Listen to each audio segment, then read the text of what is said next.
Uh, We are being Wonderful. recorded now. All right, excellent. So again, welcome everyone. And I'm going to read a little bit of a script here just to get us going. Pursuant to Chapter 20 of the Acts of 2021 and extended again by Chapter 2 of the Acts of 2023, this meeting will be conducted via remote means. Members of the public who wish to access the meeting may do so via Zoom or by telephone. No in-person attendance of members of the public will be permitted, but every effort will be made to ensure that the public can adequately access the proceedings in real time via technological means. A hyperlink to the meeting is posted on the town's online calendar. This is a meeting of the Town of Amherst Cherry Hill Working Group. This meeting is being conducted via remote participation. I will now do a roll call to check and make sure everyone's video and audio is working properly. Sanjay, can you let us know that you can hear us? I can And hear you and am present.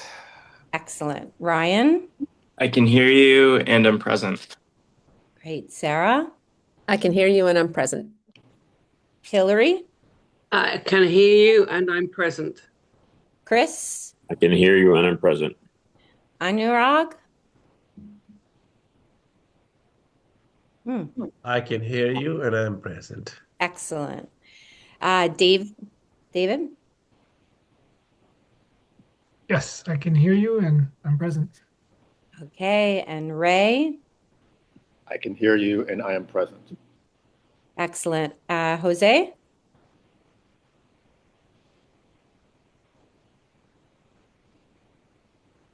Jose, can you hear us? Okay, we'll come back. And John, I can hear you and I'm present. wonderful. All right. So, again, this meeting is being recorded, and the recording will be updated to the Town of Amherst YouTube channel by members of the IT staff. And there will be a link, which will be posted on the approved minutes for this meeting. So anyone who would like to go back to the video may do so. The meeting is now being called to order, and this is January 21st at 7 p.m. Just a reminder to please mute yourself unless you are speaking. It just helps to cut down on background noise. And also, if you would like to speak, please use the raise hand function. Has anyone not participated in a meeting like this for the town previously? Or is everyone? Okay. Haven't really. You haven't? Okay, Sarah. So, just like with a usual Zoom meeting, you will use the raise hand function, and I will do my best to call on people in the order that they raise their hand. And then when we get to public comment, I'll give some additional instructions about that. So I thought we would actually start tonight's meeting. Dave, Ray, let me know if this works okay for you. Instead of start the presentation, Ryan's presentation, the review of financial and operating data, and then we'll do a public comment period after that so that folks have an opportunity to maybe speak to what they've learned in the presentation. Does that work for you, Dave and Ray? Okay, awesome. All right, so Ryan put together an excellent presentation for us that was a couple weeks worth of information that Ray and his staff got over to Ryan. And so I'm going to hand it over to you, Ryan, and we'll see how we can do this best, whether Ray, if you want to give Ryan screen sharing capabilities or you'd like to pull it up and then he can cue you. Ryan, do you need me? You do have screen sharing capabilities if you have it loaded up. Otherwise, I can find it. So I have it on my phone and on my computer. So I'm dialed in twice. So I have the screen sharing on my computer, but my guess is that I'm not being paneled in on the computer. I'm just being paneled in on my phone. So Give me one moment. I will email it to myself on this account. or if you can just screen share it with or if you can panel me in with my other account. Oh, I can But panel. whether it works. What's your other account? It should be pretty. I think I created it in like the 4 minutes leading up to it because I was trying to kind of test out the technical stuff. I think it's like RDippy 402 or something like that, or there's some Oh, form of I like, see it. you see it? Yeah. Ryan Diplock, Yeah. promoting you now. Yeah. Join as panelists. So if I can, let's see here. Okay. So let's see if I can figure this out on this. Share. So I do share. Screen 1, screen 2, if I do this, and then hold on. I think I got this here, 1 sec. Screen 3. This is screen 3. Share. Wonderful. Is that working? Yes, it is. Okay. Great. Fantastic. Okay. So, all right, are we good to go? Everybody can hear. We're all Good Yeah. to go. Good. Yeah. Okay.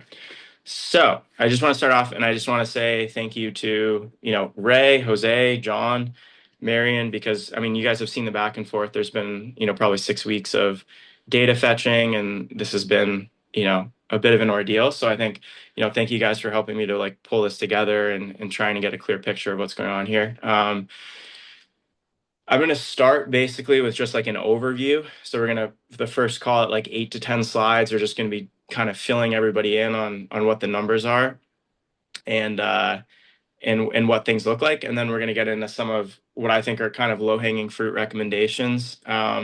And then it'll finish up with a summary, and then we can kind of open it up to questions and everything after that.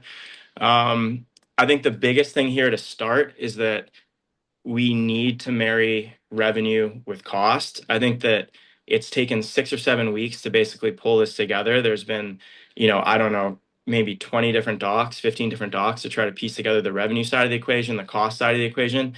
Cherry Hill is operating as a business. It cannot be operating on a town line item basis as just a cost center when it's not. It needs to operate like a business would, right? So you can have rational decisions that then form where, we need to have revenue in the town budget right beside the cost. And, I've gone through and I've comped this to, 7, 8, 9 different muni courses across the state, and all of them operate that way. There's no reason why, to my understanding, we can't marry the revenue side of the equation with the cost side. And, if anybody thinks differently, I'm happy to have that conversation. But to me, this is crucial to a lot of what needs to happen at Cherry Hill. I think that, when you look at, just basic overview and stats, right? This is a course that I want to, emphasize. There's a ton of community engagement here. This is not a course that is empty. This is not a course that, is striving for, for people to engage with it. I mean, there's 60 people a day that basically play this course. There's over 100 members, and it turns a profit. After this is, I will say I've gone through everything here. The only thing that's not included is capital investment. And, the past year we had $40,000 of capital investment. So basically right on the tune, this thing broke even. And so I think that this is a situation where this isn't a failing golf course. This is a golf course that has incredible community engagement. It's successful for the resources that are provided to it. And we'll get into some of the analysis around that. But, this isn't like an issue where we have a problem as a town, I would say. I think that, after deep diving over the last 6 weeks into this, you have a ton of community engagement in this, and this is a space where I think we need to pay attention to and we need to invest in as a town. If we get into this, and now this is just going to be the next 5 to 6 slides, there's going to be a basic generic overview so people can get caught up on the numbers. This is basically the schedule of what we've had from a member standpoint and the costs over the last 5 years, what it costs to be a member at Cherry Hill. And the way that I've done this is I've broken it up into rounds to break even. That's kind of how I've looked at it. It's difficult because members don't record their rounds, but you can kind of flesh that out through the carts, right? Because you still have member carts and non-member carts. So assuming that members take carts out at the same rate that non-members do, which makes sense, you can kind of flush out those numbers. And, that's kind of what I've done for this analysis. You can see that like on average, you have, call it, every member plays 36 rounds, to break even. And you can see, I think that it also flushes that. I went back and looked at previous budgets, and like with those numbers, that ratio ties out, or we can kind of call it like 3,000 member rounds in the year. If those members were to pay greens fees, obviously the members would have a better rate. I think that having conversations with different muni courses, that goes back and forth. So that's not like an alarming statistic. I think that members sometimes get better rates, sometimes they don't. I think that that's kind of where we're at now. But just so the broader, meeting can understand, this is what we're working with here. We have, 10,000, call it non-member rounds of 9 a year. You have a very low percentage playing the back 9, about 3%. And then you have, your member rounds, which I flushed out to about 3,000. If you look at the concession analysis, and all of this stuff will come back to you for recommendations at the end of the presentation, but you're looking at basically about 20,000-ish of revenue that's happening in the clubhouse. The majority of the profit is coming from beverages. The majority of that is coming from alcohol. You have a little bit of it coming from merch, which is down in like the, this second table here. So you have basically, food is a non-event. And then you have, probably 70% coming from beverages and 30% from merch from a profit perspective. And you're running probably like a 50% margin on that stuff in the clubhouse. And, the margins vary based off of what you're looking at. This is the cost analysis. And again, we'll get back to this at the end of the slide, but, you can kind of see the main line items that Cherry Hill is spending money on, what the budget is. The second column is the capital investments that we've had, over the last 15 years. And then on the far right, you can see what the 5-year anticipated capital costs are. So about $63K a year is what's forecast. And this is a slide, again, if you don't take notes or see it, we'll come back to this later. And we can have comment on it. This is sort of what's going on from the salary picture. On the left is full-time, on the right is part-time. So you can see that on the left, we've kind of stagnated for about a, better part of a decade, like as far back as we see, which is 10 years. On the part-time side, we've kind of dipped 10 to 15K from where we were running. And obviously there's a couple of dips during COVID on both. But, in general, salaries have been pretty stagnant, I would say. If anything, they've been lower, driven by the part-time side. So now getting into some of the financial recommendations, I think that having looked at this stuff for the last 6 weeks, I think that I have 5 main financial recommendations. I think they're very low-hanging fruit. I think that the first one is that we need to spend money on a proper golf course management system. So what that looks like is, we need to pair up. If somebody has a tee time and there's one person, we need to be able to pair that one person up with, another 2 people if they want to play that same time slot. And I think right now what's happening with the golf course is you have, a bunch of singles booking, call it 12 o'clock, 12:10, 12:20. You have three people playing the course over a 30-40 minute period when you could have 12. And I think that is driving a lot of inefficiency, and there's a lot of space there for revenue growth and profit growth. The other thing, my other main recommendation is to raise prices. I think that we can raise prices and still be like undebatably the most affordable golf course in Massachusetts from a lot of standards. So I think that this needs to happen, and I'll get into the analysis and the comps around that. I think that some other stuff, I think we can expand the dates of operation by a couple weeks. I think we can take the time of opening earlier by an hour and a half, which would allow us to have more revenue. And then I think another big thing is that we need to increase, based off of our comps and how a golf course, how the business is run, we need to increase our alcohol sales. And I can get into sort of how that works also. But the general, bigger picture thing is there's probably about $150,000 of revenue and profit that are coming. There's more than $150,000 in revenue, but the profit impact is about $150,000 if we can just do this low-hanging fruit. And so getting into this, to start off with this management system, this is basically what we're looking at from rounds played at Cherry Hill. So you can see that you have almost 90% of rounds played are singles and doubles, which tells you that, from a professional guidance standpoint, they say that like when you implement this management perspective of like a management system, you're going to have 30 to 60% cost savings. I assume 30%. I think that we're closer to 60% just given this mix, right? Only 7% of people when they sign up via the tee sheet are playing in a foursome. So you have a lot of these tee times that are being booked up that are just singles and doubles. and it's kind of clogging up the course on those busier days. So if you break it down by numbers, you have 9 hours in the day that Cherry Hill's open. Every 10 minutes you have a round. So you have 54 rounds a day. I kind of looked at this like any day with more than 40 rounds, you have a full tee sheet. And there were 42 instances of this happening. So this is kind of how I modeled it out. If you assume full revenue capacity, so you have a foursome every day for those 54 rounds, you're getting $4,320 in revenue. And on average, the days that I modeled out where we were above 40 rounds, we were getting about 2,130 in revenue. So it's telling you that like the golf course, even on its fullest days, is running half capacity because we're unable to match up two sums with two sums, three singles. We're unable to do that. And it's clogging up the tee times that would be very popular, and people aren't able to play the course to the extent that they want to play the course on those busy days. So again, I threw out that 30 to 60% number. If we assume 30%, on those days, you're basically talking about a $640 increased revenue per day, which translates into $26,000. And you can see the sliding scale here where realistically, it's probably somewhere in between.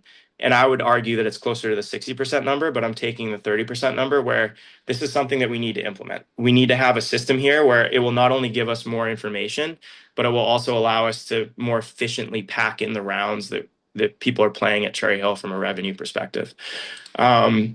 I think that then moving on to the greens fees, right? And I standardized this all by 18 holes because some are 9, some are 18. And I also looked at the average household income because I think what people don't realize is that golf course fees are more inelastic than people realize, right? I'm not going to go drive 30 minutes to save myself $6 on a round of golf, right? If somebody's playing a little bit, if some course is a little cheaper, it's not really going to matter that much. And so I think that when you look at this, everybody's basically charging $40 to $60 for 18 holes, except for Mill Valley, which is the one exception point. But they haven't updated their fees yet. So I would assume that, this year when they do, it'll be higher. I think when you look at like comps like, Holyoke, right? You're talking about 30 to 40% average household income lower than us, charging $40 for a round of 9, or $40 for a round of 18. Greenfield Country Club, same thing, like $65 for 18 holes. And it's like 30 to 40% lower average household income. So I think that this is low hanging fruit where this needs to happen from the viability of the golf course perspective. And we can get into this where basically, if you raise the front 9 by $8, you keep the back 9 the same, it encourages more rounds. An argument to raising the fees too is you look at what happened between 24 and 25. We raised the greens fees $3 and you basically increase your volume by 20%, right? Like this is not a case where you're pushing up against a cost burden within the people playing Cherry Hill right now. This is something where like, if you raise the course $8, I doubt that anybody is going to drive 45 to 50 minutes to go play a cheaper golf course, right? And it is still, even at that price point, it's not like we're gouging people. This is literally one of the cheapest golf courses that you can play in Massachusetts, even at that price point. And so I think that this basically, in doing this, it gives us revenue, which I'll get into the cost analysis later, but it gives us sort of like a more of a standing point to be able to deliver some of those cost improvements that we need. So this is basically my recommendation from a greens fee, raising perspective. And then I think when you go into the membership component of things, if you raise the greens fees to where I think is still very affordable, and we can open this up, we can have a discussion about it, obviously, and people can say their 2 cents. If you look at this as a metric to rounds to break even on 18 holes across some of these comparable golf courses around us, we're like 2 times more affordable at this price point, right? For what our membership fees are. All of these membership fees are between $1,000 and $1,250, and we're charging like $500 to $600 for a membership fee, right? So I think that in doing this, in increasing the greens fees and increasing the membership fees by 15%, it makes the membership look like a much better deal than what it is currently. And so I think that I wouldn't be shocked to see an increased membership volume off of this based off of increasing green fees. And I also would not be shocked to see volume stagnate or increase off of increasing these fees, because I do not think that these are levels where you're turning away volume. I think that these are very reasonable levels to sort of run a golf course at and based off of these comps, right? So this would basically be what the 2026 and 2027 membership fee schedule looks like. I think that we can get into this later in terms of the analysis around, the golf course is losing money on members, but I think there's an intangible, obviously there's an intangible benefit to having a member in a golf course for a number of reasons. And then the next thing is basically expanding the dates of operation, right? So you look at the revenue per month, you can see you're still generating reasonable revenue in October, in April. You go into the analysis of this by week, and you can see that you're kind of winding down into the end of October in terms of revenue per day, but you're still generating meaningful revenue. And your temperature is equivalent to, what you get in the first 2 weeks of April, where the clubhouse is grossing 15 to 17K over the last 2-3 weeks. So I think that in operating in another 2 weeks, I think you're generating a meaningful amount of revenue. And then I also think that, it snowed like once in the last 5 years in those dates. So I think the weather is definitely, amenable to it. And I think that it just makes sense from an operation perspective. You can generate another $11,000 of revenue. I think that if you move the hours that you open, an hour and a half earlier, I think that you look at the sunrise time, you're not going to be conflicted on either end of the spectrum between April 1st and November 15th.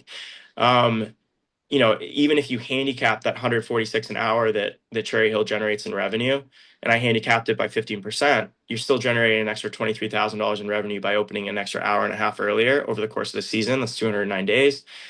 And, I think that a lot of golfers want to get up and at it early. They want it during the weekday. They want to play around before they work during the weekends. Maybe you get a lot of members out, through the course early, and then that paves the way for more non-member rounds throughout the day. I think that this makes sense. So I think that, that makes sense. And then the last recommendation that I say is just from an alcohol perspective. I think, Sandy Burr is a course that exists out in Eastern Massachusetts. It's an 18-hole course.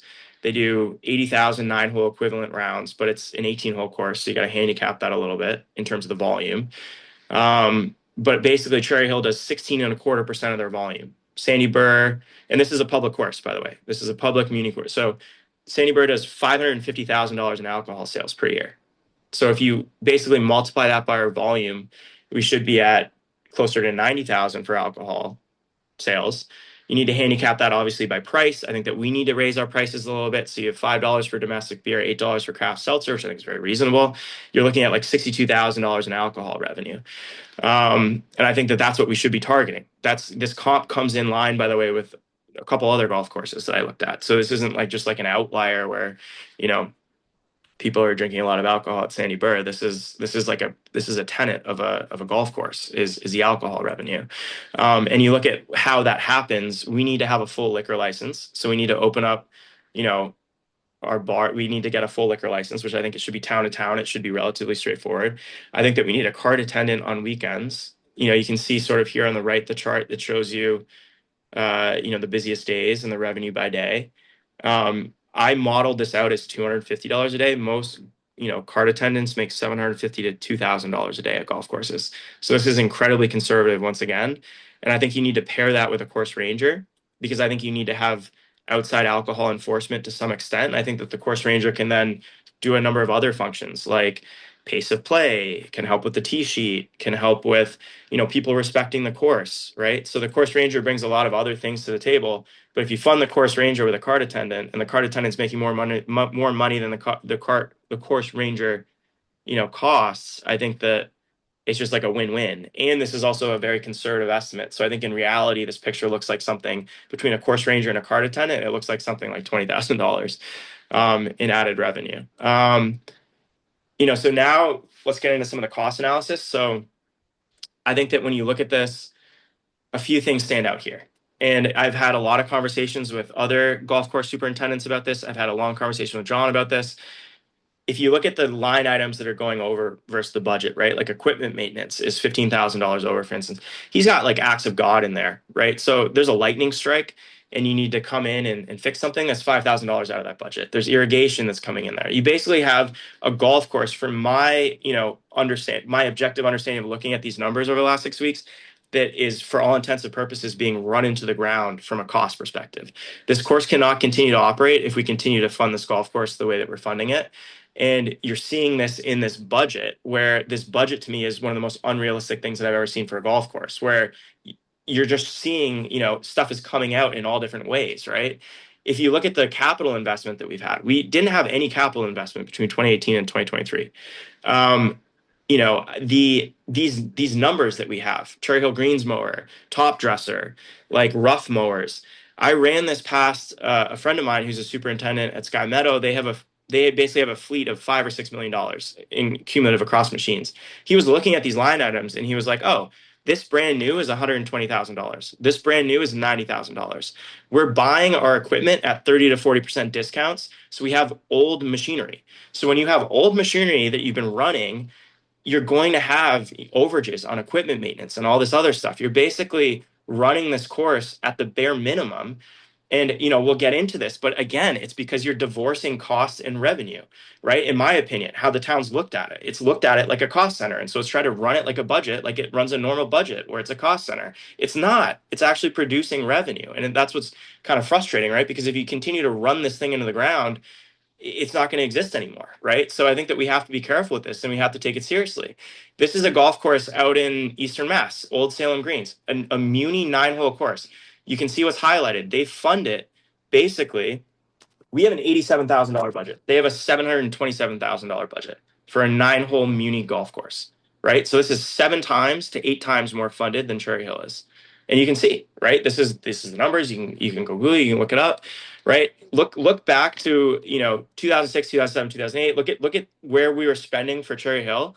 We were spending in our town budget on average. Let's call it. I took 208,000 because that seemed like that was the average over the closest number to the average over those 4 or 5 years, right? Look at the CPI index. Just costs. We're running a golf course. There are things that happen in the golf course where you have increased chemical costs. You have increased, everything goes up basically with CPI index, right? With the cost of goods everywhere, right? If we were to match our budget to that, our budget would be, between $315,000 and $325,000. Our budget has gone up by 13%, right? Our municipal pools have gone up 28%. Our tax, our receipts from tax revenue have gone up 50%, and Cherry Hill revenue back then was $150,000. Cherry Hill revenue has doubled since then, and we've still only increased the budget by 13%. So it's been grossly underfunded. And if you look at this is the budget index to inflation.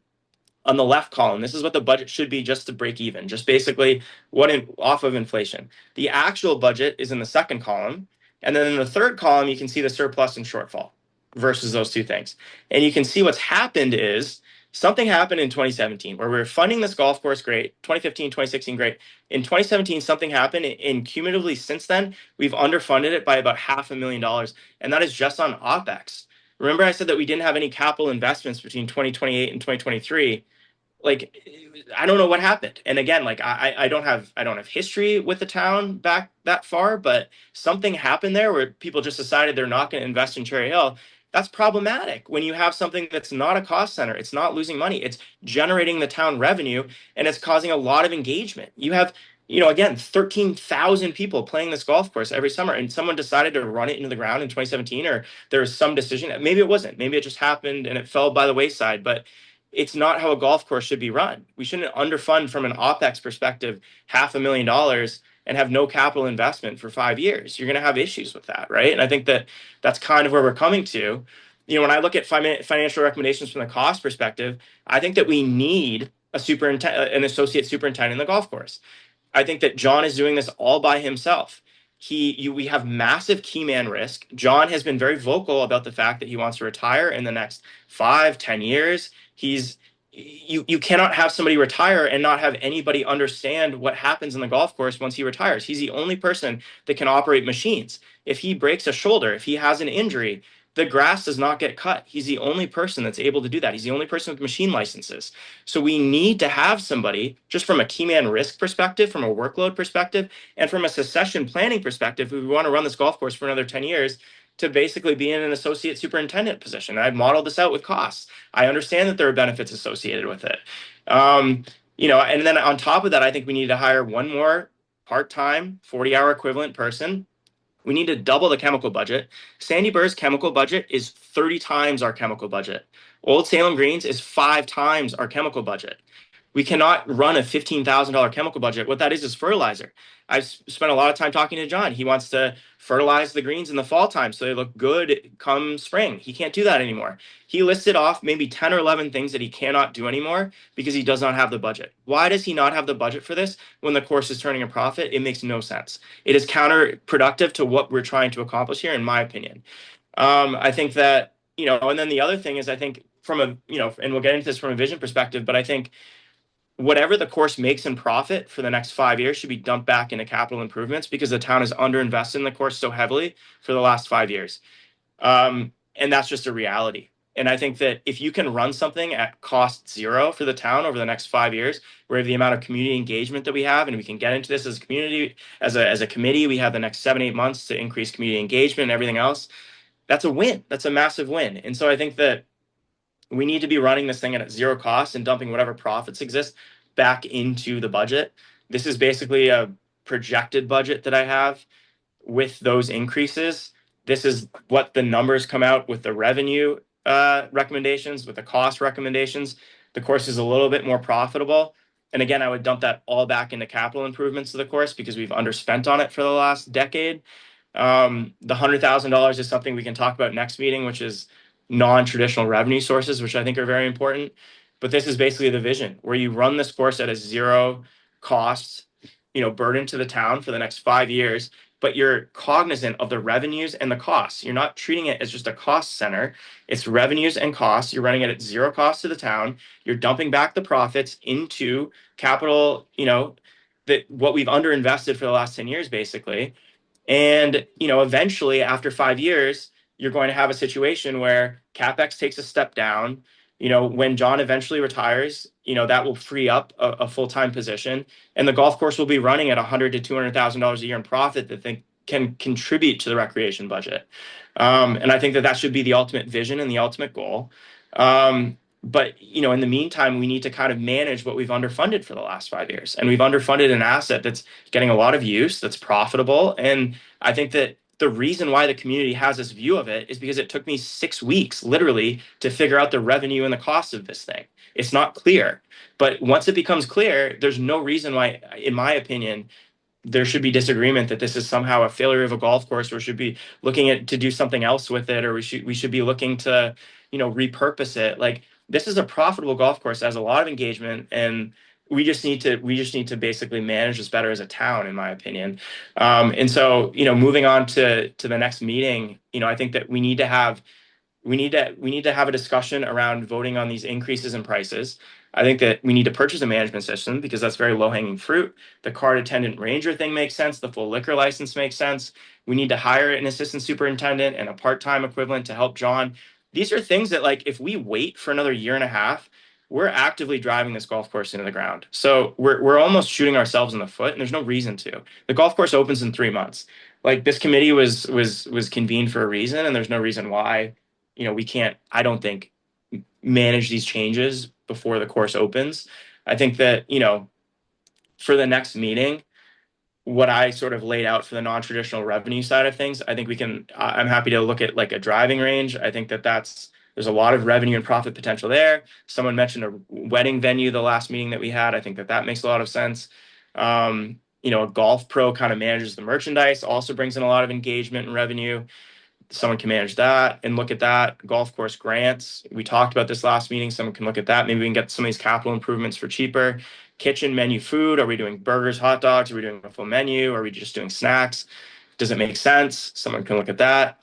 I think that's a big, like, we can, kind of divvy this up for the next meeting, and that's non-traditional revenue and profit that's all going to come in on one side of the ledger for the golf course.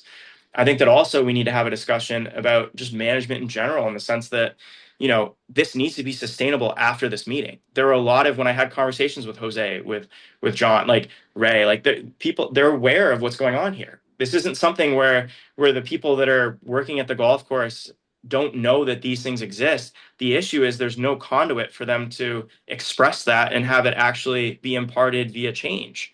That can't exist. We need to have some sort of committee. So how other municipalities do it is they have a golf commission that has teeth, that can make decisions, where if somebody sees something that's working the golf course that makes sense, it gets implemented. It's not like, oh, let me wait a year for the town manager to, accept this thing happening. At the end of the day, this is like a business that we're running as a town, and it needs to be run like a business. It needs to be efficient, and like, it's one of these things where it's like you can't. This needs to change. We need to be able to give it legs to be able to operate by itself for the next 5 to 6 years, where the people in charge know what's best for it, and they need to be able to have their voices heard and to speak out on some of this stuff. So I think that that's a big thing also. So to me, these are the two big things to tackle for next meeting. I think, I've kind of given recommendations for what I've thought from the revenue and the cost perspective. I've run through it. Yeah. And, I think happy to take questions about that. All right. Thank you so much, Ryan. Thank you for putting this together and presenting, and really appreciate your passion and everything. So I think what we're going to do now is, before we take questions from the committee, I'd like to check and see if I'd like to open up a public comment period. So attendees are welcome to express public comment on matters within the jurisdiction of this committee. And depending on how many folks would like to speak, it will be between 2 to 3 minutes. And we will not be able to engage with you if you do give us a public comment, but we will certainly be listening and taking note. So if you'd like to make public comment, please use the raise hand function, and I will call on you. And I don't see anyone who has called in, but in case I'm missing someone, if you use *9, you'll be able to raise your hand that way. So I'll just leave it for about 30 seconds here, and then we'll move on.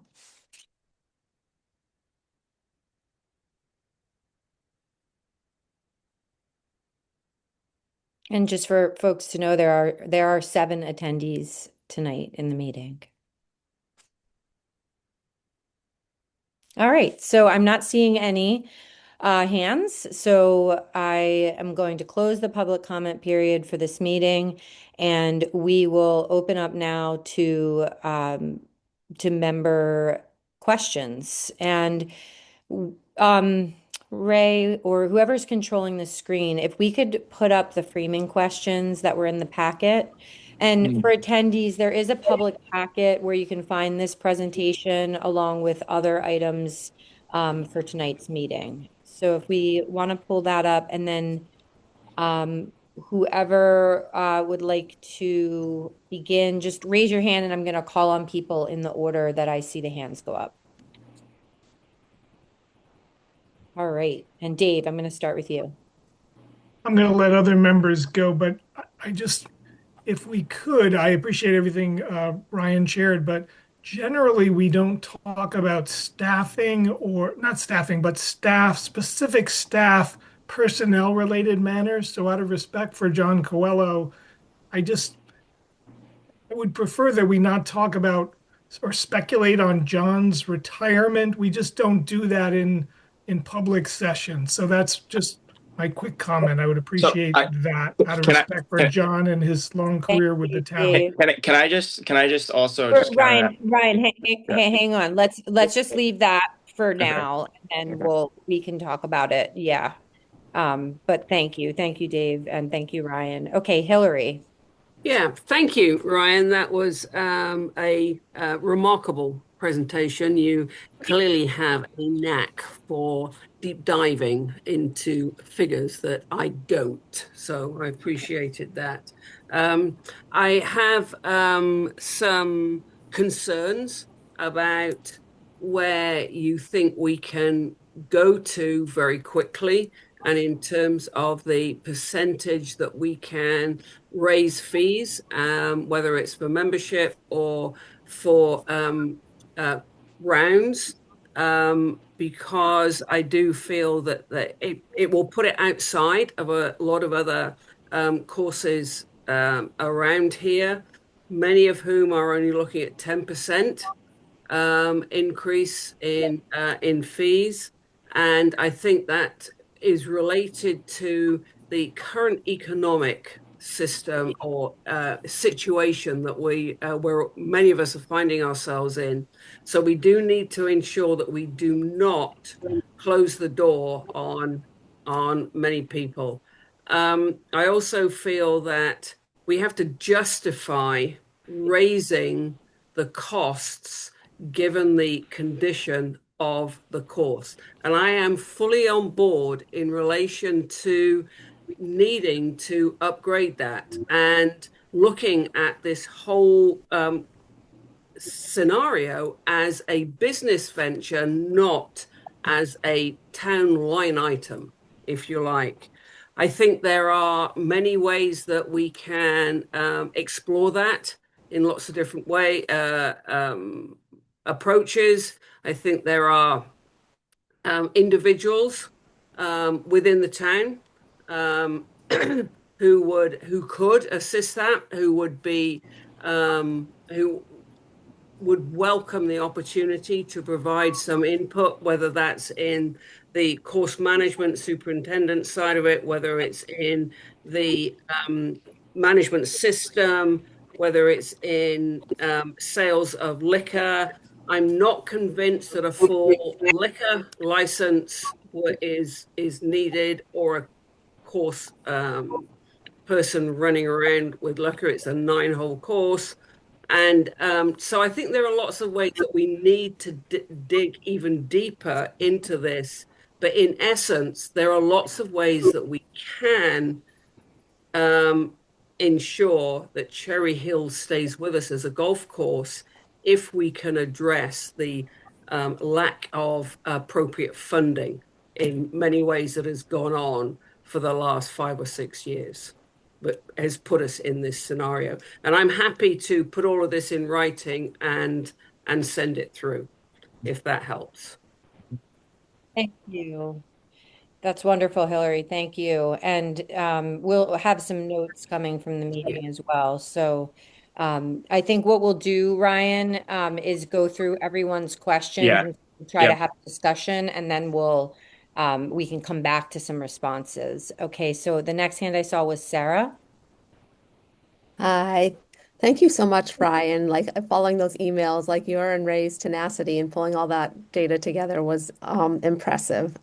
And so I have some, as I'm digesting it, some clarifying questions about some of the assumptions around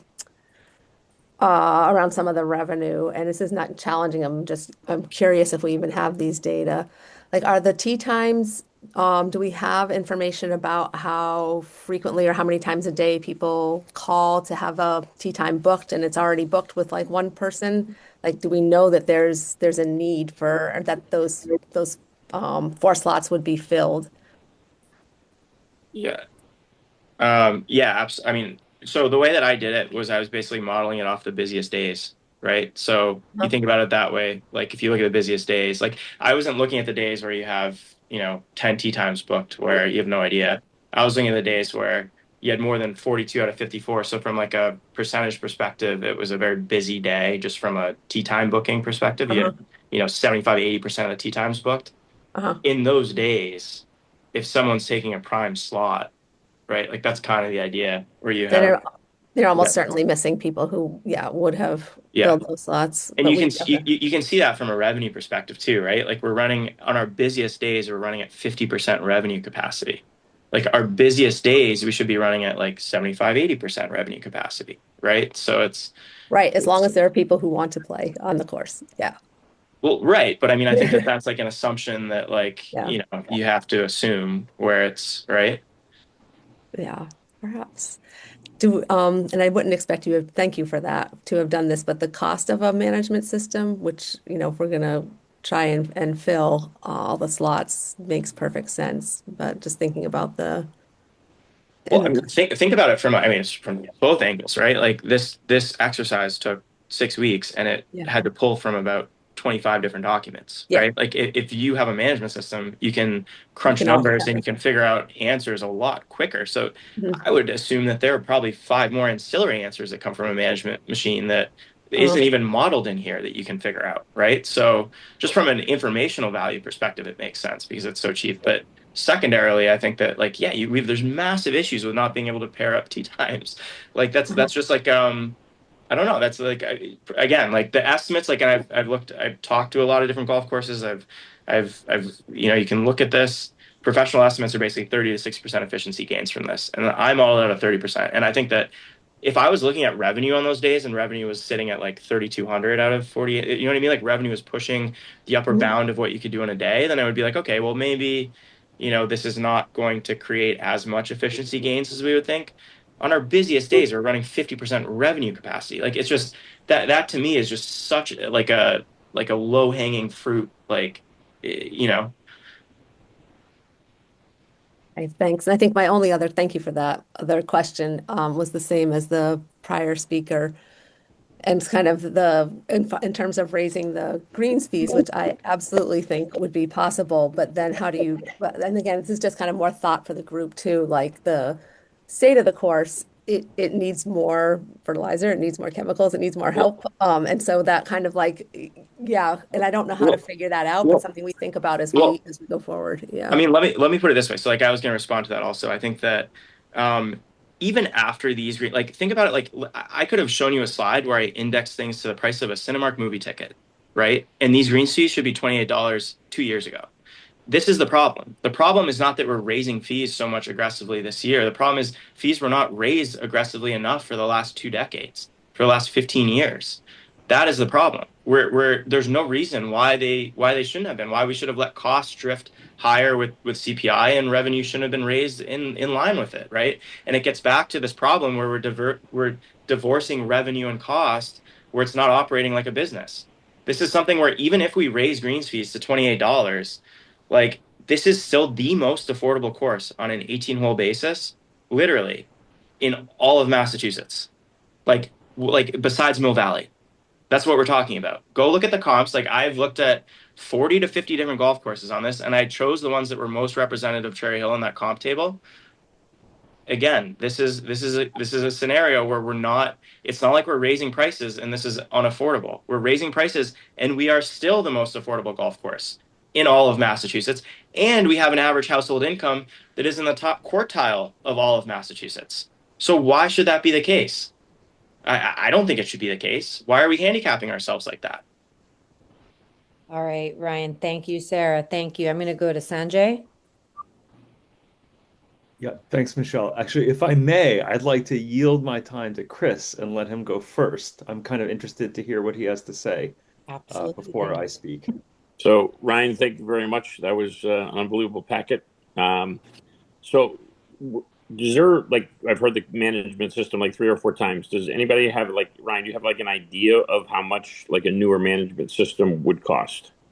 I was told roughly. I was told $5,000, but I also know that Jose and Ray are like in the process of demoing this, so they may have a more updated idea of what the cost is. I don't know. Yeah, so we're not looking like a $30,000 piece of machine. No, here. We're looking not like to my understanding, but I'll yield that to Ray if he has more information or yeah. I mean, the other thing. Ray, do you want to respond to that? Do you have any additional information? Oh, I'm off mute.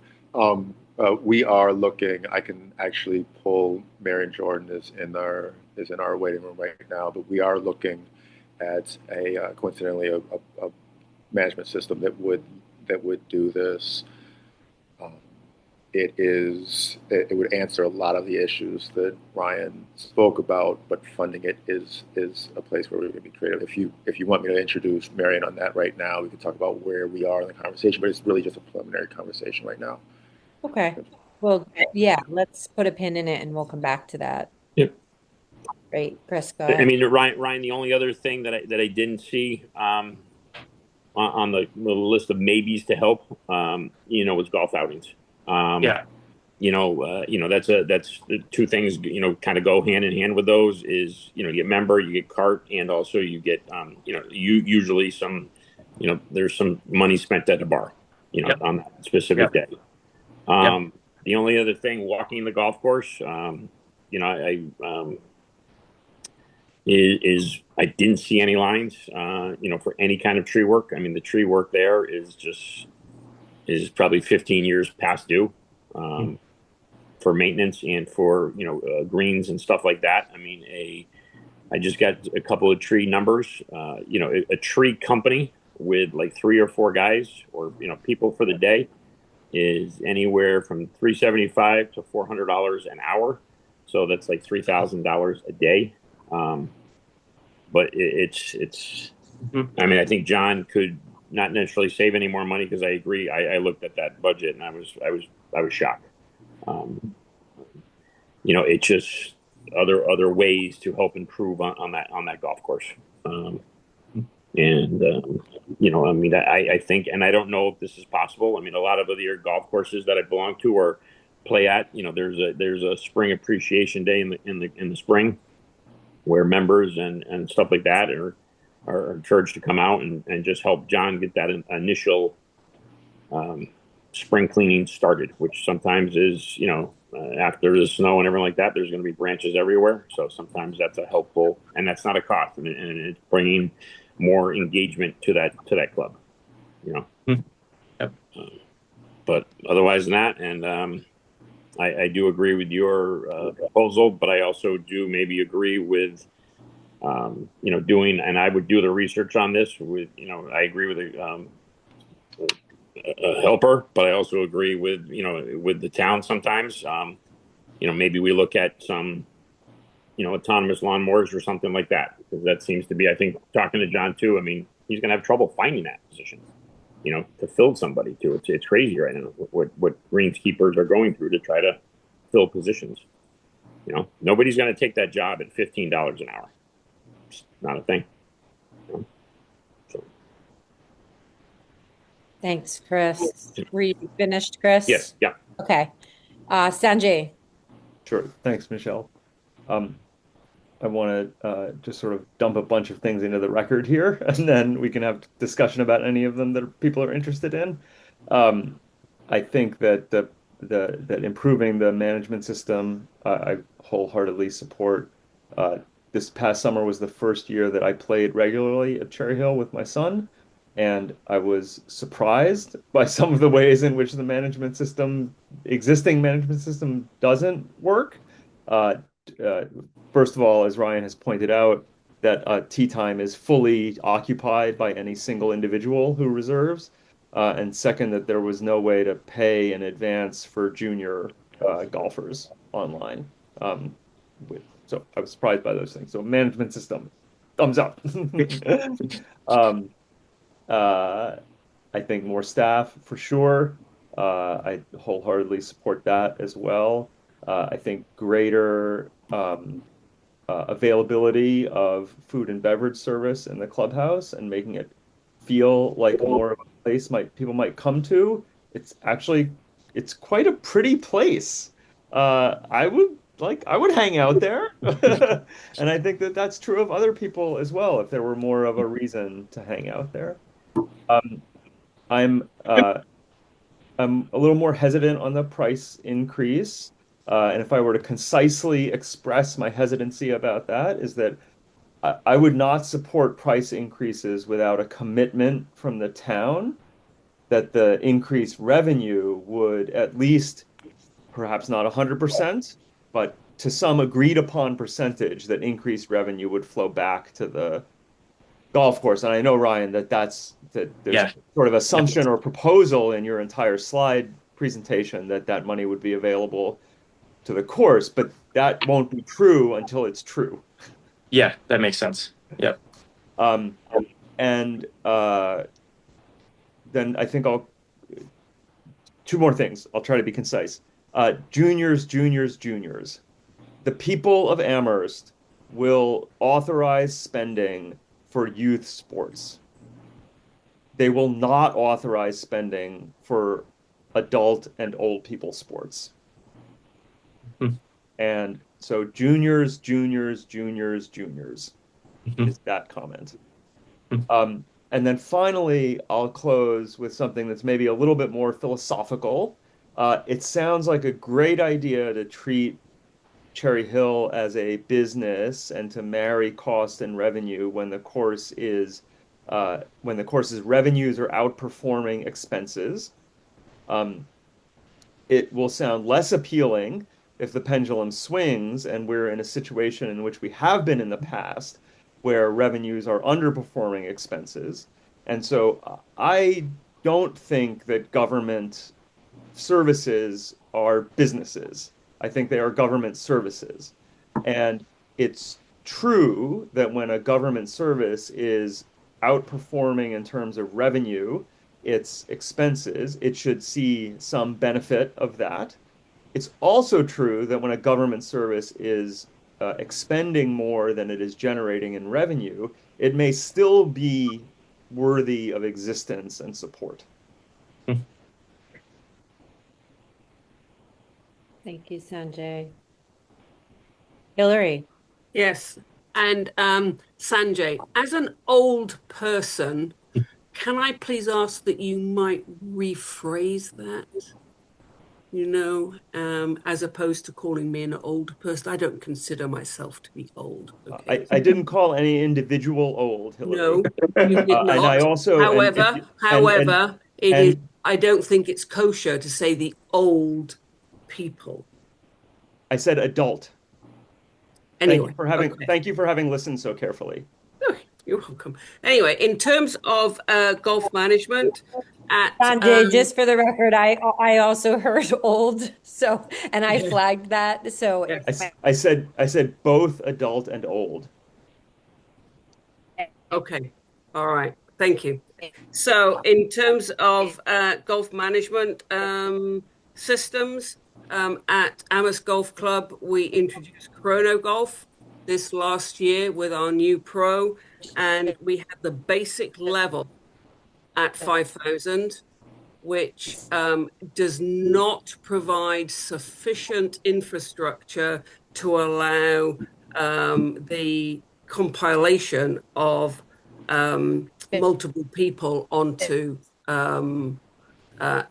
tee times. That still had to be done manually. So I think you're looking at more than $5,000 for if you're looking at Chronogolf. I don't know. I just wanted to like a delay in your voice or something like that as you spoke, which is happening. Yeah, I've had some interruptions, and but anyway, so Chronogolf, we've enjoyed it. It's been a good system. But it's going to be more than $5,000 if you're going to go that way. Okay. So I mean, I would just I think that makes sense. It could be $10,000. It would make sense. You could tell me it's $12,000. It would make sense, right? Like it could be double that price. So I think that it's one of those things where, we need to price it out. I think that that's the obvious answer to this discussion is we need to figure out what it actually costs. But I think from a break-even perspective, I mean, I've modeled that between $26,000 and $52,000 for Cherry Hill, right? So I think that I don't think it's going to cost 26. I don't think it's going to cost more than 10. If the base level's at 5, right? Like to pair golfers up, I think we can find a system that does that, and also creates a website creates like this what Sanjay was saying about how he can't book tee times where it takes payment form for juniors. Like we should have some sort of system like that we can operate for $5,000 to $10,000 over the course of the year. And I think that based off that financial analysis would be an overwhelming benefit to the golf course, I think. Well, and Ryan, I agree with you where that's kind of be like one of those things where we have 3 months. Mm-hmm. Yeah. It sounds like we're going to get numbers on that. All right, Chris, I saw your hand and then Dave's hand. Oh, Chris, you're good? I'm good. Ryan, yep. Okay, great. Thank you. So Dave and then Anurag. Dave. I would yield to Anurag. I don't know if he's spoken yet, but he's Sure. volunteer member of the committee, so I'll wait till he speaks. Thanks. Great. Anurag, you have to unmute yourself. Well, thank you, Michelle, and thank you, Dave. I don't really have that significant. First of all, I want to thank Ryan for doing this pretty detailed analysis. It's really, if it takes 6 weeks to get this kind of visibility into what really is going on economically in the course, I wonder if the accounting systems in the town can give us visibility about this on an ongoing basis, or if every time you need to get visibility, you have to spend 6 weeks to collect data. That might be problematic because, Ryan has done a lot of digging into this, and, I don't question the numbers at all. But I think if somebody in the town finance office could take a look at these numbers and just say, they make sense to them based on their understanding of how these things work, that might be useful to get a sense of it. But I was happy to see that the golf course is making an operating profit if these numbers are all correct, which is pretty great.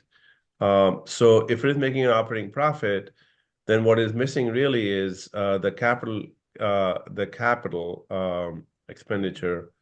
And if the operating profits are all plowed into the capital expenditure, then we are fully break even. And that seems to be a pretty good place for the community golf course to be. So what is broken? What are we trying to fix? I agree with that statement, Anurag. I think that also on your comment around the ability to sort of get these numbers, I think that's what a system like we're talking about, this operating management system, I think that should, in theory, provide that, as opposed to having to pull from 2 to 3 different systems and different reports and everything like that. I think that if we were to invest in a system that kept track of these numbers, I think it would be a lot easier to have this visibility on a snap your finger basis, which I think would be beneficial to everybody. Thank you both. Dave, would you like to go?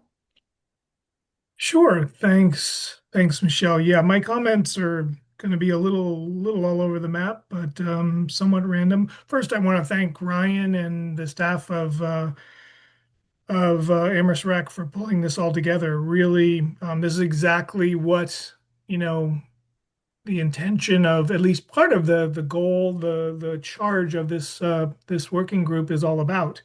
To some of Ryan's comments and questions, for instance, I've been advocating for this group to be pulled together for about 5 years, and so really excited to have you all together now to look at the operation of the course. But the charge on this is broader than that. So this is one element of the land that we call Cherry Hill Golf Course, but there's 80 acres of open space up there. So we have other work to do as well, but this is critical. This is pivotal.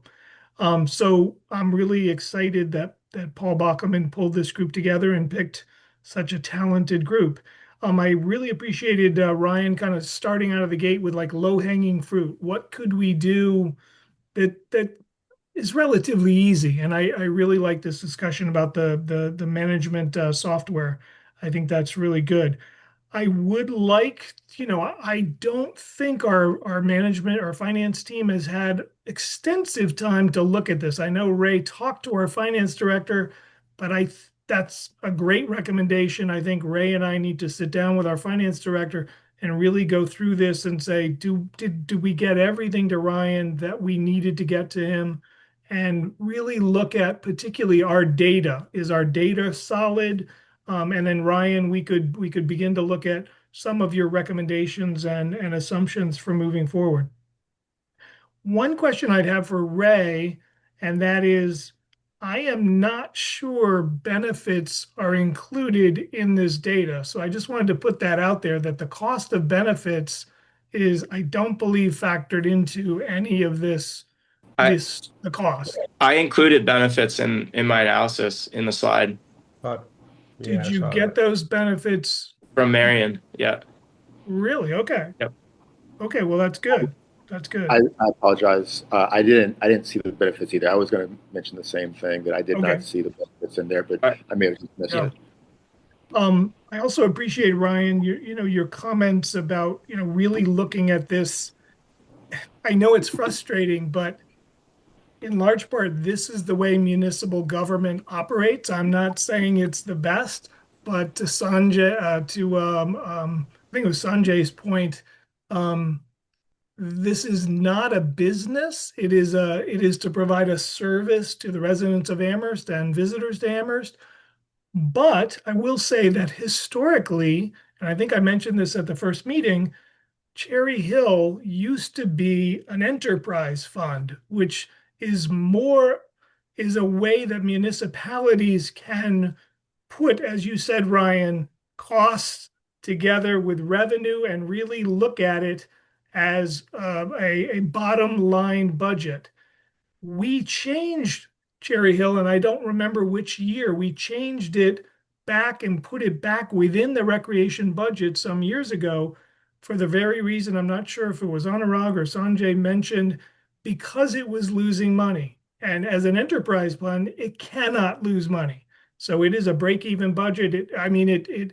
Every cost goes into it, and the revenue must cover the costs. And so it wasn't for many years, and that's why we took it out of an enterprise fund. Our sewer system for the town, our water system for the town, those are enterprise funds. So all costs, all expenses are all in those budgets, and they're related to the town budget overall, but separate and are dealt with in that way. In terms of and Sean Mangano can come to one of our future meetings, and I think we'll have a really robust conversation with him. But in terms of the budget not increasing, I think your analysis is spot on, Ryan. That's probably parallels very closely budgets throughout Amherst's government, municipal government, but across the Commonwealth. So the budgets I know within the town, whether you take DPW, Trees and Grounds Division, or the Conservation Department, or any of other Ray's other budgets, they typically only increase 2.5% or 3% a year, in part because Proposition 2.5 limits what we can tax people in the town of Amherst. So if you increase one budget 8% in that department, something's got to give in the rest of the budget. And that's kind of the discussion we're going through right now with the schools. So I don't want to go into that, but you can't just simply say we're going to give Cherry Hill 9% of the budget without an equivalent reduction somewhere else in the municipal budget. So just we can get into more detail with Sean, who's an expert on the budgets later. But again, think of this. It was an enterprise fund. We took it out because it wasn't making money. But if we apply some of these new ideas, perhaps it could be put back as an enterprise fund and with some of the recommendations that you make in your proposal once we look at those. So I think I'll stop there. Lots of great ideas. I think this is really exactly what we needed to kind of spur conversation and thinking about it. I will say that this group, really, your charge is to make recommendations to the town manager.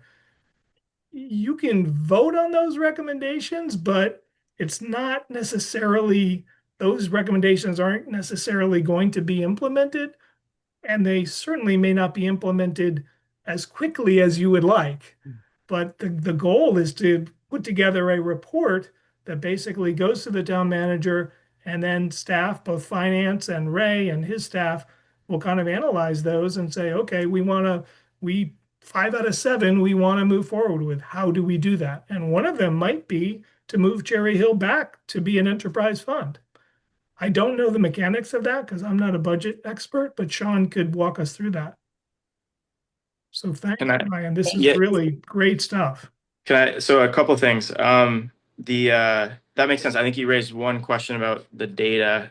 I've pulled, so like all the data that I have, I've corroborated like through multiple times. And like you've seen the email back and forth, there's been a lot of email back and forth. There's probably been like, that Ray's had to deal with, that Marion, Jose, John, because there's been discrepancies in some of the data. And I think that like the numbers that I've presented, I think I'm very confident in from just like a practicality perspective, and from like, and also just from like data corroboration coming from different areas. So I think that, if you go, like, for instance, we're triple counting credit card fees, right? Like that was the last exchange that was going through, right? So like I think that the numbers I'm very confident in.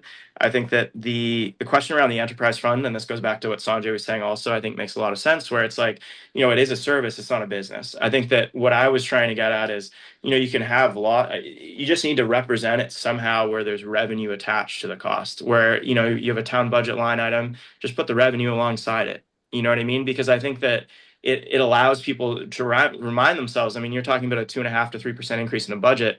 Even if you had a 3% increase in the budget for the last 15 years, you'd still be running compounded at whatever inflation is. You'd be running at that 51 to 52% that Cherry Hill needs. You're not doing that. You're underfunding it, right? And that's not the case for other town budget line items because I've looked at it, right? So it's not the case where this is just getting caught in the mumbo jumbo of everything needs to be flatlining in a town budget. This is a case where Cherry Hill specifically is flatlining, and other items within recreation, within other areas are not doing that, like municipal pools, 28%, Cherry Hill, 13%, right?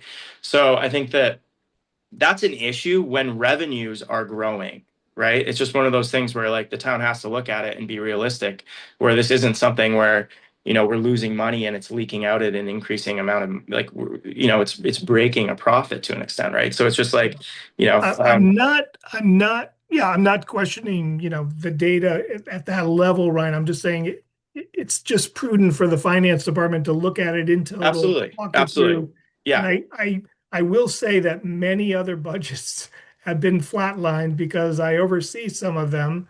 And, John Coelho can appreciate this. The conservation budget, I know has a line item, and I looked at Cherry Hills. It's called grounds maintenance.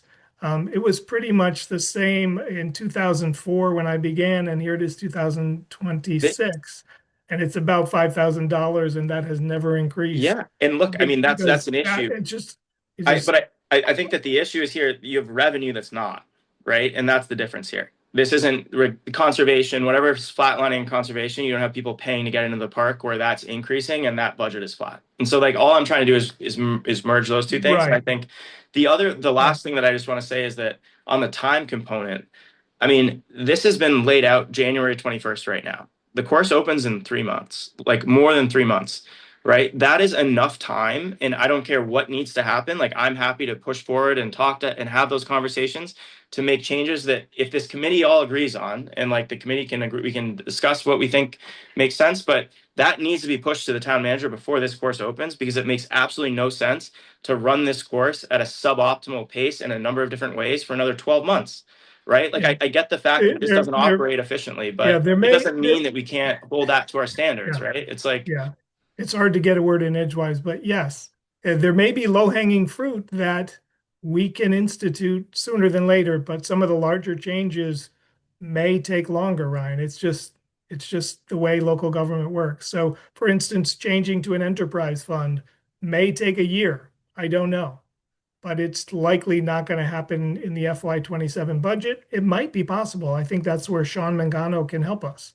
But so there may be low-hanging fruit like raising the fees. If the recommendation is to raise the greens fees and the membership fees, that might be possible by this year. Buying a software program might be possible, but if it's not in this year's budget and it's $5,000, that's got to come from somewhere. And I imagine Ray doesn't have that in his budget. So this is a conversation then with Sean. Is basically yeah. This will continue. We'll invite Sean to the next meeting for sure. Yeah, just looking at the time, we've got about 10 minutes. And so I want to go to Ray and Sanjay, and then I think we'll just review a couple other things and figure out a date for our next meeting. And I love the idea of bringing Sean in on that. So Ray. I will be really quick on this. First of all, I also want to echo the appreciation for the PowerPoint. It's even more in the presentation than when I had a chance to review it all day to day and look at all the findings. I feel like I need to also say that I'm taking some of the credit that doesn't belong to me. Marion Jordan is in the audience right now, and we were able to gather the information as a department. Marion was the one who was able to sift through all those different pieces there and not only get the information, but also sort of help me understand it a little bit more about our processes. And so I do want to make sure that I offer some credit there. And the questions, the inquiries were complex, of course. I did get a chance earlier today. Dave mentioned that I spoke to Sean Mangano today. I immediately went over with him after I went over with my staff some of the PowerPoint. I went over with Sean, and Sean shares our appreciation for it. Also, Sean looks at it and was impressed by, at least without having seen or heard all of the context, was impressed by the approach to answering some of our questions. Sure, we'll have some more questions about it, or some more questions about that PowerPoint, but I think the thing that makes me feel like we're in the right place, in the right direction right now, is that this conversation is pulling up where there are definitional differences about what we should be. We knew that when we put this working group together, that there was some interest that thought about what we could be and how it differs from what we are. We knew that there was some contrast in the group, which is exactly what we wanted to put together here. So this is my encouragement for you all to continue to push and identify and see what parts of that we want to try and hold on to. This is thorough, even if there's some information that we can add to it. I was thinking about giving Marion the credit, because I did also just speak to Marion, and yes, the fact that I missed the benefits in that piece that was added, and so Ryan was just as correct as he believed he was a second ago when he said the benefits were in there. But in terms of the total cost and everything that we're looking at here, please do understand that in my conversation with Sean, I did invite him. I told him that because I knew where it was going to end up today, the conversation about our the pulling us out of the general fund, say trying to merge our revenues with our costs, as Ryan put here, that we're going to be looking at our existing structure, and the idea of the enterprise fund was going to come up, and even a third possibility of saying what would be the possibility of creating a revolving fund for Cherry Hill and seeing what that happened. I believe we may have mentioned that at the first meeting, but there are a number of different spaces that we could look at what they mean they operate, and Sean would be the person to introduce that. So I did formally invite him to come and sort of give us a run through as to some of the history that Dave started to mention there, some of the functionality of the general fund protects the course from its historical difficulties. An enterprise fund is risky, but potentially with sustained revenue, which we have been pretty successful over the course of the last few years at moving towards a place where we can assure some revenue.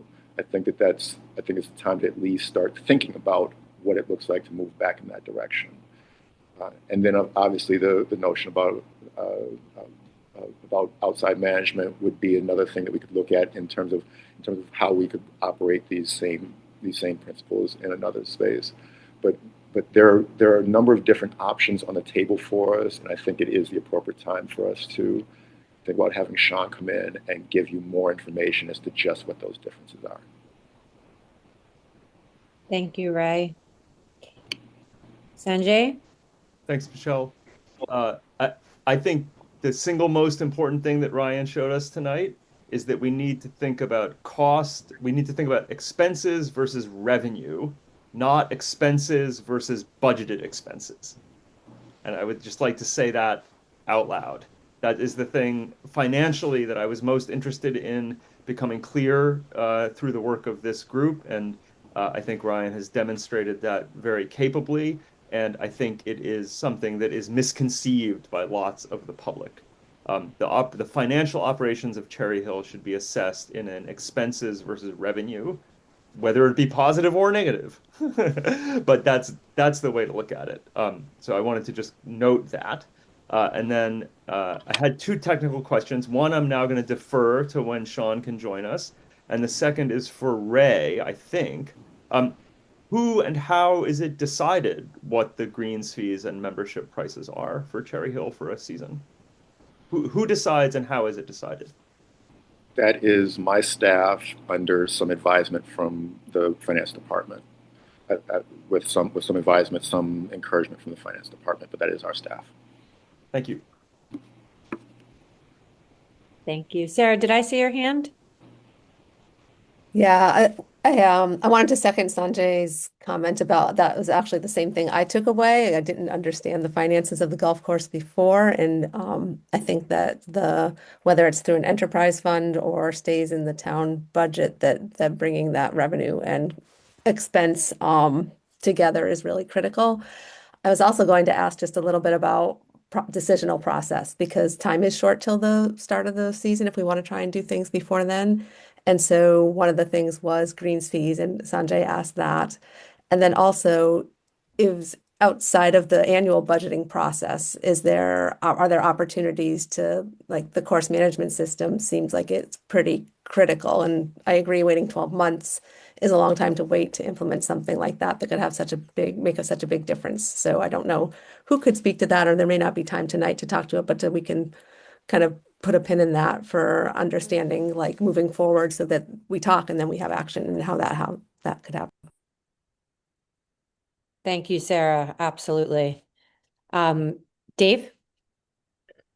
Yeah, we're putting a pin in a number of things here, and I assume Ray or one of his staff is taking some notes here, but I think I'd like to take a closer look at kind of the 5 and 10-year capital needs of the course, because I apologize, Ryan, I didn't have a lot of time to look at all of your slides. I think there's reference to some of the historic capital investments there, but what does the 5 to 10-year plan look like, and is it realistic in terms of equipment replacement, pumps, irrigation, all of that? So the 5-year I got from John, and that was about 360,000, call it, over the next 5 years. It worked out to basically 63K a year, which is right in the ballpark of, where the current profit is, and of course operating profit, after benefits, after everything else. So basically over 5 years, if you were to average that out, and I took this from John, so if John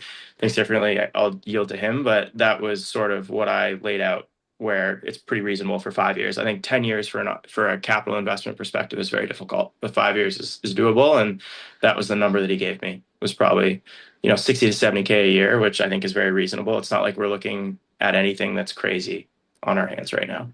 We've underfunded it, but it's not, it's not like we have this huge investment that we need to do on that side. It's pretty reasonable. Yeah, and again, it's one thing if it's part of the overall budget of the general fund, but it's different. I'm not saying good or bad, but it's different if it's part of an enterprise fund, and we can just look at that in that context. So I'll take a closer look at that between now and the next meeting. I apologize, I didn't have a lot of time to look at that, but again, I think this is a great jumpstart for all of us. Thank you, Ryan. Absolutely. Yes. Anurag. I think one thing which I'm wondering about, I don't know if other people have similar thoughts, like who are the people who are actually playing? Who are the members and who are the non-members? Because I think if it's about community golf course, it's serving. So I think having a sense of who those people are, how many retirees, young people, old people, locals, out-of-town residents. I think having a fix on that, having some understanding about that will help us tailor our recommendations appropriately a little bit more. So I don't know if that information is possible to gather or we have it or not about who these people are who are actually playing and using the course. So I would respond to that, like that again is with this golf course management system would provide us more information, right? Right now we're going off of the information that we have, which is pretty minimal. We just have non-member and member, like we don't even have member rounds, right? I had to fish that out through the golf cart, right? If you look at like how that analysis went down. So like, I think we don't have any of that information. It'd be fantastic to have more information. I think that that's also a big part of getting this, golf course management system on board, is that then we can make even more targeted decisions based off that information. Yeah. Um, and that, yeah, I'm not sure that we collect any kind of demographics on who's playing. The only way we would really know is based on different classifications of membership type or something like that, or the fee classification. Um, but that would be helpful. Chris, so it's about 8:30 now. Happy to take your comment and just want to be clear that we're probably not going to get through the other items that we had for discussion tonight, which is absolutely fine because I think this is our priority area right now. So why don't we finish up with you, Chris, and then we'll approve some minutes and come up with a meeting time for our next meeting. So I understand where Dave's coming from about the management system. Is there any way for Ryan to look at the current management system and make it at least operate a little better until we find the budget for that other system? I don't know how antiquated it is. I mean, it probably is, but maybe there's some more we can get out of it temporarily for the next. Because, like Ryan said, I agree with Ryan. I mean, golf starts April 1 more than likely. But I understand where Dave's coming from. I would defer to Ray and Jose on that. I don't know anything about our current system. Okay. Perhaps they could. If Jose wants to speak to it, I certainly will let him. But I will tell you that when the course went over, this was before we came aboard with the pandemic. Coming out of the pandemic, we converted over to using Tee Times, and we basically used the point of sale system that was available to us at the time, and we've been making good on a system that's not catered for golf. That's what Ryan has addressed in this. The point of sale system that we have there is not a golf system. It's a point of sale system that we were able to tweak and give it golf features. And so some of the blind spots that it has given us, we've inherited them and succeeded despite them. We have tinkered around. Jose and Marion in the clubhouse have tinkered around to try and get it to address as many of the issues as we can. We'll certainly speak about whether or not there's more tinkering that we can do with it, but it's the issue isn't that there are a bunch of features that are just waiting for us to find them on this to capture the information, or to certainly to we've looked at the exact issue that Ryan presented about having 85% of our tee times are filled with one or two person reservation groups. We don't have an answer to that within our software. Okay. All right.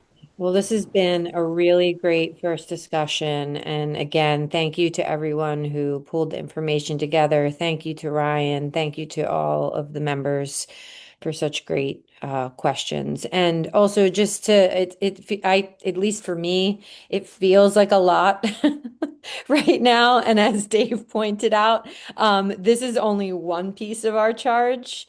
And I think we can be really efficient, and we will be really efficient to the best of our ability. So I think it's good that we have some time to process this, and I'm looking forward to having Sean join us for the next meeting. I would like to approve the meeting minutes. So I see Chris and Sanjay's hand up. If you would just put them down for a moment. And if you do not feel like you're ready to vote on minutes because you haven't had a chance to look at the minutes that I sent, raise your hand and then we can always put them off. But if folks are okay with it, I'd like to make a motion to approve the minutes. That was our December 10th, 2025 meeting. And I'd be looking for a second for approving those minutes. Second. That Yeah. Okay, Sanjay, I think I heard first. So I'm just gonna go around and please just if you approve them, say yes. If you don't, say no. Sanjay, yes. I'm a yes. Hillary, I was gone. Okay. So I abstain. Okay, perfect. Sarah? Yes. Okay, great. Anurag? Yes. Ryan? Yes. And Chris? Yes. Okay, great. So those minutes have been approved, and for just a little bit of a preview, I think the preview for next meeting is pretty obvious. But of course, the vice chair and Dave and Ray and I will meet together to, work on the agenda for our next meeting. So the question now is, Dave and Ray, what do you think about timing for the next meeting and Sean's availability, of course? I guess it kind of we had proposed these meetings once a month. We could go 3 weeks out, to shave off a week. That's completely up to the group. But I think, having a meeting 3 weeks out or so gives Sean time to fit this into his schedule. We're just beginning the FY27 budget, so he is going to be jammed. I was also going to suggest, and I'll just put this out to the group, that members of this group could email Ray with your questions for Sean, and he could compile them in advance so that Sean's not coming in and saying, "Hey, what are your questions?" It'd be much more efficient if you sent Ray your questions. We really shouldn't send them to the whole group. It should be to Ray, and he can compile them. If they're duplicates, fine. But if there's 8 or 10, fundamental questions that you want answered, that'll give Sean time to think through them and come prepared, as opposed to, hey, let's just hit him with our questions in a 1.5 hour meeting. So That's a maybe great suggestion. maybe Yeah. we look at dates 3 weeks out, 3.5 weeks out, and then we'll propose that to Sean. Okay, so if we did 3 weeks out, that would be the 11th if we're sticking with Wednesday. Is that a conflict for anyone here in the group?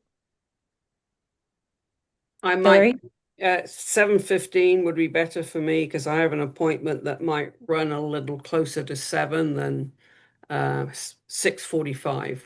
So 7:15 works for me. Would be a better start time. Sanjay, I'm sorry, I see your hand. Yeah, that Wednesday, February the 11th, that's what you're asking about, right?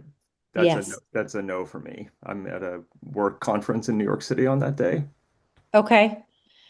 How which about, doesn't mean the group shouldn't meet, but that's well, my information. yeah, no, absolutely. I mean, I think 2 weeks, the 4th, I mean, that would probably be a quick turnaround. What do you think, Ray and Dave, about the 4th? Is that too soon? Ray, you're speaking, but you're muted. Apologies. No, the 4th works for me. As long as we can get the information, I echo Dave. If we can get the information ahead of time, like I know some of the definitional pieces, I can certainly get to them and know that this is what we're going to want to talk about. But if there's any other part of this conversation that you can shed light on, to give it to him ahead of time. Yeah, so if we were to meet on the 4th, I would say to try to get any questions that you have for Sean over to Ray by like Monday, if possible. I mean, I think most of us have some questions that are already on our mind that we're ready to ask. So, how is the 4th for other folks? Sanjay, your hand's still up. Okay, good. Thumbs up. Let's use that system. Yeah, Is although that my hand is up for a different reason. okay? I'm going to come back to you. Sarah, do you have a thumbs up to the 4th? Yep. It is just looking. The 4th is okay. Okay, great. All right, Dave. Yeah, that can work. Why doesn't, I would suggest that Ray kind of shop that date with Perfect. Sean. The alternative would be to jump to the 18th, which is Wednesday, the 18th, and maybe if Sean can't make the 4th, that's the backup, because I can't make the 11th. Sanjay can't make the 11th. There may be others. Does that? The 18th is February vacation week for 18th. schools. So Um, that for me makes it a little bit challenging. I'm not sure about anyone else, Okay. but But yeah, let's do that. Let's see if Sean can be available on the 4th, and then we'll go from there. Okay, Sanjay. Yes, thank you, Michelle. Item 8 on the agenda, items not reasonably foreseen 48 hours in advance of the meeting. And I'm going to plead weather. And I just want to advise all those in attendance that the skiing has been great at Cherry Hill. And John has been driving the sled around and preparing ski tracks. And that yesterday and today and tomorrow and probably Saturday, the Amherst Hurricanes will have been practicing on the prepared ski tracks at Cherry Hill. The Hurricanes are about 40 kids from 7th grade through 12th grade who compete in the Berkshire League and MIAA Nordic ski competitions. And we have winter, and isn't winter great? And I wanted that entered into the record. Amazing. I thought you were going to pull something else, and I was like, I don't know if I'm prepared for that tonight. So thank you. Yeah, and I also want to thank John and Jose and Marion for being in attendance tonight. It feels just really wonderful to have your support here, and also know that if you have any input at any point, it is very welcomed. So thank you. And Rome Cabrera. Oh yes, sorry. Yes, I did not see. Is Rome in the attendees? He probably just tapped out. Ah, okay. Yes, so Rome as well. All right. Are there any other questions, comments before we adjourn the meeting? All right, wonderful. Well, thank you to everyone. Meeting adjourned at 8:42 p.m. See you next time. Okay. Thanks, everybody. Thanks, Ryan. Thank you.